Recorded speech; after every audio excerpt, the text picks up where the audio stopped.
তোমার কি নাম? ইয়াসিন। তুমি এখানে আসছো কেন? কি হয়েছিল? ও কি হয়েছিল? ও কোথায় ছিল? ওই মাদ্রাসা ছিল, মাদ্রাসাতে পলাইছে। পালাইছে? হ্যাঁ। পালাই। এই তুমি এখানে কিভাবে আসছো? লঞ্চে। লঞ্চে চড়ে আসছো কতদিন আগে? প্রায় 2 মাস আগে। আচ্ছা, এরপর এই ছিলা কোথায় এই 2 মাস? সরি। সরি, কি করছো? গরু রাখছি। গরু রাখছো।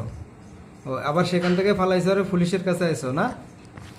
প্রিয় দর্শক, আমরা যে শিশুটি দেখতে পাইতেছি, এই শিশুটি গত 2 মাস আগে রমজানের মধ্যে মাদ্রাসা থেকে পালিয়েছে। এরপর সে লঞ্চ যোগে তজুমুদ্দিন আসার পথে এক ব্যক্তির মাধ্যমে সে জহিরুদ্দিন তাকে নিয়ে গেছে। ওখানে নিয়ে তাকে গরু এবং ছাগল পালন করাইছে।